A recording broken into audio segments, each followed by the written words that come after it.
ಆತ್ಮೀಯ ವೀಕ್ಷಕರೇ, ಮತ್ತೊಮ್ಮೆ ವಾಣಿ ಕಿಚನ್ಸ್ಗೆ ಆತ್ಮೀಯ ಸ್ವಾಗತ. ಈ ದಿನ ಮಾಡ್ತಿರೋ ಸ್ಪೆಷಲ್ ಆಗಿರೋ ರೆಸಿಪಿ ಏನಂತ ಹೇಳಿದ್ರೆ ಸ್ನಿಕ್ಕರ್ಸ್ ಚಾಕ್ಲೇಟ್ನ ಮಾಡ್ತಾ ಇದ್ದೀನಿ. ನೀವು ಡಿಸ್ಪ್ಲೇ ನೋಡಿದ್ರೆ ಇಲ್ಲ ಇದು ಶೇಂಗಾ ಮಿಠಾಯಿ ಅಂದರೆ ಚಿಕ್ಕಿ ಅಂತ ಅನ್ಕೋಬೋದು. ಅದಲ್ಲ ವೀಕ್ಷಕರೇ, ಇದು ಸ್ಟಿಕ್ಕರ್ಸೇ. ನೀವು ತಿಂದು ನೋಡಿದ್ರೆ ಗೊತ್ತಾಗುತ್ತೆ, ನೀವು ಕೂಡ ಮಾಡಿ ನೋಡಿ. ಅದಕ್ಕೂ ಮುಂಚೆ ವಾಣಿ ಕಿಚನ್ಸ್ಗೆ ಯಾರೆಲ್ಲ ಸಬ್ಸ್ಕ್ರೈಬ್ ಆಗಿಲ್ಲ ಸಬ್ಸ್ಕ್ರೈಬ್ ಮಾಡ್ಕೊಳ್ಳಿ, ಹಾಗೆ ಲೈಕ್ ಮಾಡಿ, ಮರೆಯದು ನಿಮ್ಮ ಫ್ರೆಂಡ್ಸ್ಗೆ ಮತ್ತು ಫ್ರೆಂಡ್ಸ್ಗೆ ಶೇರ್ ಮಾಡಿ. ಬನ್ನಿ ವೀಕ್ಷಕರೇ, ಈ ರೆಸಿಪಿನ ಹೇಗೆ ಮಾಡೋದು ಅಂತ ತಿಳ್ಕೊಂಡು ಬರೋಣ. ನಾನಿಲ್ಲಿ ಶೇಂಗಾನ ಫ್ರೈ ಮಾಡ್ಕೊಳ್ಳಿಕ್ಕೆ ಅಂತೇಳಿ ಒಂದು ಬಾಣಲೆಗೆ 3 ಕಪ್ ಆಗುವಷ್ಟು ಶೇಂಗಾ ಬೀಜನ ಹಾಕ್ಕೊಳ್ತಾ ಇದ್ದೀನಿ ವೀಕ್ಷಕರೇ. ಫ್ರೈ ಆಗ್ತಾ ಇದೆ, ನೋಡ್ತಾ ಇದ್ದೀರಲ್ಲ. ಸ್ವಲ್ಪ ಐ ಫ್ಲೇಮಲ್ಲೇ ಇಟ್ಕೊಳ್ಳಿ, ತುಂಬ ಹಸಿ ಇರುತ್ತಲ್ಲ ಶೇಂಗಾ, ಅದಕ್ಕೋಸ್ಕರ. ಹೋಗ್ತಾ ಅಂದರೆ ಸ್ವಲ್ಪ ಒಂದು ಮೀಡಿಯಮ್ ಲೆವೆಲಿಗೆ ಬಂದಿದೆ ಅಂದಾಗ, ಫ್ರೈ ಆಗಿದೆ ಅಂದಾಗ ಲೋ ಫ್ಲೇಮ್ ಮಾಡ್ಕೊಳ್ಳಿ. ಓಕೆ, ನೋಡಿ ಈಗ ಆಲ್ಮೋಸ್ಟ್ 3/4% ಬೆಂದಿದೆ. ಹಾಗೆ ನಾನು ಸ್ವಲ್ಪ ಫ್ರೈ ಮಾಡ್ಕೊಳ್ತಾ ಇದ್ದೀನಿ.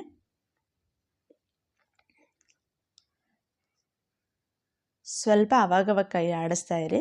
ನೋಡಿ ವೀಕ್ಷಕರೇ, ಸಿಪ್ಪೆ ಎಲ್ಲ ಬಿಟ್ಕೊಂಡಿದೆ, ಇದು ಇವಾಗ ಬೆಂದಿದೆ. ಈಗ ಇನ್ನೊಂದು ಸ್ವಲ್ಪ ಬೇಯಬೇಕು. ಇದನ್ನು ನಾನು ಸೈಡಿಗೆ ಎತ್ತಿಟ್ಟು ಆರ್ಲಿಕ್ಕೆ ಇಡ್ತಾ ಇದ್ದೀನಿ, ಹಾಗೆ ಬಾಣಲೆಯಲ್ಲೇ. ನೋಡಿ, ಒಂದು ತಟ್ಟೆಗೆ ಹಾಕಿ ಆರ್ಲಿಕ್ಕೆ ಇಟ್ಟಿದ್ದೆ, ಎಷ್ಟು ಚೆನ್ನಾಗಿ ಸಿಪ್ಪೆ ಬಿಡ್ತಾ ಇದೆ ಅಂತೇಳಿ. ಈಗ ಇದನ್ನು ನಾನು ಆಗಲೇ ಇಲ್ಲಿ ಫ್ರೈ ಮಾಡ್ಕೊಂಡಿದ್ನಲ್ಲ, ಅದೇ ಬಾಣಲೆಗೆ ಹಾಕ್ಕೊಂಡು ನಾವು ಮಸಾಲೆ ಎಲ್ಲ ಕೊಡ್ತೀವಲ್ಲ ಆ ಕಲ್ಲಲ್ಲಿ ಕುಟ್ಕೊಳ್ತಾ ಇದ್ದೀನಿ ವೀಕ್ಷಕರೇ, ಅಂದರೆ ಸಿಪ್ಪೆ ಎಲ್ಲ ತೆಗಿಲಿಕ್ಕೆ ಈಸಿ ಆಗುತ್ತೆ ಅಂಥೇಳಿ. ನೋಡ್ತಾ ಇದ್ದಿಲ್ಲ ಎಷ್ಟು ಚೆನ್ನಾಗಿ ಸಿಪ್ಪೆ ಎಲ್ಲ ಬಿಟ್ಕೊಳ್ತಾ ಇದೆ. ಲೈಟ್ ಅದು 2 ಭಾಗ ಕೂಡ ಆಗುತ್ತೆ ಶೇಂಗಾ, ಹಾಗೆ ಸಿಪ್ಪೆ ಕೂಡ ಬಿಟ್ಕೊಂಡಿದ್ದೆ. ನೋಡಿ, ಎಲ್ಲ ತೆಗೆದು ಈ ರೀತಿ ರೆಡಿ ಮಾಡಿ ಇಟ್ಕೊಂಡಿದ್ದೆ ನಾನು. ಇದನ್ನು ನಾನು ಮಿಕ್ಸಿಗೆ ಹಾಕ್ಕೊಳ್ತಾ ಇದ್ದೀನಿ ವೀಕ್ಷಕರೇ. ಇವಾಗ ಸ್ವಲ್ಪ ಅಂದರೆ ಒಂದು ಸೆಕೆಂಡ್ ಮಿಕ್ಸಿಗೆ ಆಡಿಸಿ, ತುಂಬ ಆಡಿಸ್ಲಿಕ್ಕೆ ಹೋಗಬೇಡಿ. ಸರಿಯಾದ ವಿಧಾನ ಅಂತ ಹೇಳಿದ್ರೆ ಅದೇ ಅದು. ತುಂಬ ನೀವು ಮಿಕ್ಸಿ ಆಡಿಸಿದ್ರೆ ಅದು ಫುಲ್ ಪುಡಿ ಪುಡಿ ಆಗೋಗ್ಬಿಡುತ್ತೆ, ಸಣ್ಣಗಾಗುತ್ತೆ. ಅಷ್ಟು ಮಾಡಲಿಕ್ಕೆ ಹೋಗಬೇಡಿ. ನೋಡಿ, ಒಂದು ಸೆಕೆಂಡ್ ಸಾಕು. ನೋಡಿ, ಇಷ್ಟೇ. ಇದನ್ನು ನಾನು ಒಂದು ಬೌಲಿಗೆ ಹಾಕ್ಕೊಳ್ತಾ ಇದ್ದೀನಿ. ಮತ್ತು ಉಳಿದಿರೋಂತಹ ಶೇಂಗಾ ಬೀಜನ ಇದರಲ್ಲಿ ಹಾಕ್ಕೊಳ್ತಾ ಇದ್ದೀನಿ. ನೋಡಿ ವೀಕ್ಷಕರೇ, ಇಷ್ಟೇ, ಒಂದು ಸೆಕೆಂಡ್ ಮಾತ್ರ ಮಿಕ್ಸಿಗೆ ಹಾಕ್ಕೊಳ್ಳಿ. ನೋಡ್ತಾ ಇದ್ದೀರಲ್ಲ, ಎಲ್ಲ ರೆಡಿ ಆಗಿದೆ ವೀಕ್ಷಕರೇ. ಇದನ್ನು ನಾನು ಸೈಡಿಗೆ ಎತ್ತಿಟ್ಕೊಂಡು ಒಂದು ಪಾತ್ರೆಗೆ 3 ಕಪ್ ಆಗುವಷ್ಟು ನೀರು ಹಾಕ್ಕೊಂಡು ಪಾಕನ ಮಾಡ್ಕೊಳ್ತಾ ಇದ್ದೀನಿ. ಇಲ್ಲಿ ನಾನು ಉಂಡೆ ಬೆಲ್ಲನ ಯೂಸ್ ಮಾಡಿದ್ದೀನಿ, 1 ಉಂಡೆ ಬೆಲ್ಲ. ಹಾಗೆ 1 ಕಪ್ಪು ಸಕ್ಕರೆನ ಹಾಕ್ಕೊಂಡಿದ್ದೀನಿ. ಇದೆಲ್ಲ ಚೆನ್ನಾಗಿ ಕುದಿಬೇಕು, ಪಾಕ ಬರಬೇಕು ವೀಕ್ಷಕರೇ. ಪಾಕ ಯಾವ ರೀತಿ ಬರಬೇಕು ಅಂತ ತೋರಿಸ್ತೀನಿ ನಾನು ನಿಮಗೆ. ನೋಡಿ, ಈಗ ಆಲ್ರೆಡಿ ಕುದ್ದು ಈ ಥರ ನೊರೆ ಬಂದಿದೆ ಅಂದರೆ ಆಲ್ರೆಡಿ ಪಾಕ ರೆಡಿ ಆಗಿದೆ ಅಂಥೇಳಿ. ನಾನು ಒಂದು ಪಾತ್ರೆಗೆ ನೀರು ಹಾಕ್ಕೊಂಡು ಒಂದು ಸಲ ತೋರಿಸ್ತೀನಿ ನೋಡಿ ವೀಕ್ಷಕರೇ, ಯಾವ ರೀತಿ ಪಾಕ ಬಂದಿರಬೇಕಂತೇಳಿ. ಈ ಥರ ಕೆಳಗಡೆ ಕುತ್ಕೋಬೇಕದು, ನೀರಲ್ಲಿ ಹಾಕಿದ ತಕ್ಷಣ. ಪಾಕ ರೆಡಿ ಆಗಿದೆ. ನಾನೇನು ಮಿಕ್ಸಿಗೆ ಹಾಕ್ಕೊಂಡು ಇಟ್ಕೊಂಡಿದ್ದೀನಲ್ಲ ಶೇಂಗಾ ಬೀಜ ಪುಡಿ ಮಾಡಿ, ಅದನ್ನು ನಾನು ಇದರಲ್ಲಿ ಮಿಕ್ಸ್ ಮಾಡ್ಕೊಳ್ತಾ ಇದ್ದೀನಿ ಇವಾಗ. ಅದಕ್ಕೂ ಮುಂಚೆ ಒಂದು ಟ್ರೇ ತಗೊಂಡು ಆಯಿಲ್ ಹಾಕ್ಕೊಳ್ತಾ ಇದ್ದೀನಿ.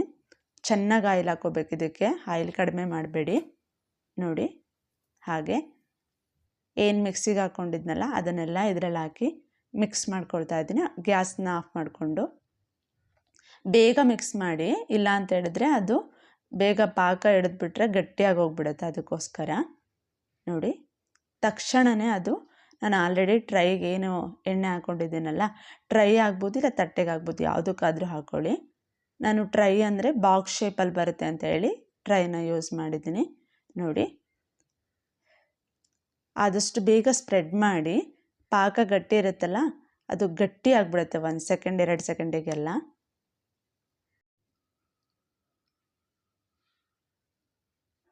ನಾನೆಲ್ಲ ಕಡೆಗೂ ಚೆನ್ನಾಗಿ ಸ್ಪ್ರೆಡ್ ಮಾಡ್ಕೊಳ್ತಾ ಇದ್ದೀನಿ ವೀಕ್ಷಕರೇ.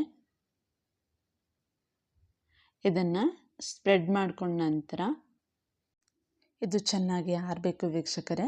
ಅದಕ್ಕೋಸ್ಕರ ನಾನು ಇದನ್ನು ಕವರ್ ಮಾಡಿ ಹಾಗೆ ಇಡ್ತಾ ಇದ್ದೀನಿ. ಇದನ್ನು ನಾನು ಒಂದು ನೈಟ್ ಓವರ್ ನೈಟ್ ಹಾಗೆ ಬಿಡ್ತಾ ಇದ್ದೀನಿ. ಚೆನ್ನಾಗಿ ಆರಬೇಕಿದು. ಪಾಕ ಎಲ್ಲ ಚೆನ್ನಾಗಿ ಹಿಡಿದ್ರೆ ಎಷ್ಟು ದಿನನಾದರೂ ಇಟ್ಕೊಂಡು ತಿನ್ಬೋದು. ಅದಕ್ಕೋಸ್ಕರ ನಿಮಗೆ ಇನ್ ಕೇಸ್ ಏನಾದರೂ ಎಮರ್ಜೆನ್ಸಿ ಇತ್ತು, ಮನೇಲಿ ಯಾರಾದರೂ ಗೆಸ್ಟ್ ಬಂದಿದ್ರು ಅನ್ನೋ ಟೈಮಲ್ಲಿ ಒಂದು 2-3 ಅವರ್ಸ್ ಆದರೂ ಬಿಟ್ಟು ನಂತರ ನೀವು ಕಟ್ ಮಾಡಿ. ನಾನು ಒಂದು ನೈಟ್ ಆಗಿದೆ ವೀಕ್ಷಕರೇ. ಇದು ನೆಕ್ಸ್ಟ್ ಡೇ ನೋಡ್ತಾ ಇರೋದು. ನೆಕ್ಸ್ಟ್ ಡೇ ನೋಡ್ತಾ ಇದ್ರಲ್ಲ ಎಷ್ಟು ಚೆನ್ನಾಗಿ ಆಲ್ರೆಡಿ ಪಾಕ ಎಲ್ಲ ಹಿಡಿದು ಡ್ರೈ ಆಗಿದೆ. ಇದು ನಾನು ಒಂದು ಚಾಕುನಲ್ಲಿ ಎಲ್ಲ ಕಡೆ ತೆಗೊಳ್ತಾ ಇದ್ದೀನಿ, ಅಂದರೆ ಟ್ರೈಯಿಂದ ರಿಮೂವ್ ಮಾಡ್ತಾ ಇದ್ದೀನಿ. ಈಸಿಯಾಗಿ ಬರುತ್ತೆ ವೀಕ್ಷಕರೇ. ಯಾಕಂತ ಹೇಳಿದ್ರೆ ಆಲ್ರೆಡಿ ನಾವು ಕೆಳಗಡೆ ಎಣ್ಣೆ ಹಾಕಿರೋದ್ರಿಂದ, ಹಾಗೆ ಇದು ಡ್ರೈ ಆಗಿರೋದ್ರಿಂದ ತುಂಬ ಈಸಿಯಾಗಿ ಬರುತ್ತೆ. ನೀವು ಹೊರಗಡೆ ಏನು ಸ್ನಿಕ್ಕರ್ಸ್ನ ತಿಂತೀರಲ್ಲ ಚಾಕ್ಲೇಟು, ಸೇಮ್ ಫ್ಲೇವರ್ ವೀಕ್ಷಕರೇ, ಏನೂ ಚೇಂಜಸ್ ಇಲ್ಲ. ಇಲ್ಲಿ ನಾನು ಚಾಕ್ಲೇಟ್ನ ತಂದುಬಿಟ್ಟು ಅದನ್ನು ಮಿಕ್ಸ್ ಮಾಡಿಲ್ಲ ಅನ್ನೋದೊಂದು ಬಿಟ್ಟರೆ ಸೇಮ್ ನೀವೇನು ಚೇಂಜಸ್ ಇಲ್ಲ ವೀಕ್ಷಕರೇ. ಸ್ನಿಕ್ಕರ್ಸೇ ಇದು. ಈಗ ನೋಡಿ, ನಾರ್ಮಲಿ ಚಿಕ್ಕಿನ ಕಟ್ ಮಾಡಬೇಕಾದ್ರೆ ಈಸಿಯಾಗಿ ಕಟ್ ಮಾಡ್ಬೋದು. ಸ್ಟಿಕ್ಕರ್ಸ್ನ ಕಟ್ ಮಾಡಬೇಕಾದ್ರೆ ಕಷ್ಟ ಆಗುತ್ತೆ. ಯಾಕಂತ ಹೇಳಿದ್ರೆ ನಾರಿನಂಶ ಹಾಗಾಗಿ ಇರುತ್ತೆ. ಅಂದರೆ ನಾವು ಪಾಕ ತೆಗೆದಿರ್ತೀವಲ್ಲ ಹಾಗೆ, ಮತ್ತು ಶೇಂಗಾ ಏನಿರುತ್ತಲ್ಲ ಅದು ನಾರಿನಂಶ ಹಾಗಾಗಿ ಇರುತ್ತೆ. ನೋಡ್ತಾ ಇದ್ರಲ್ಲ ವೀಕ್ಷಕರೇ, ರೆಡಿಯಾಗಿದೆ ಸ್ನಿಕ್ಕರ್ಸು. ಅಂಗಡಿಯಲ್ಲಿ ನೀವು ಹೊರಗಡೆ ಏನು ತರ್ತಿದ್ದೀರಲ್ಲ ಅದೇ ಥರ ಸೇಮು. ನಾನು ಹೇಳಿರೋಂತಹ ವಿಧಾನನ ನೀವು ಕೂಡ ಫಾಲೋ ಮಾಡಿ ವೀಕ್ಷಕರೇ.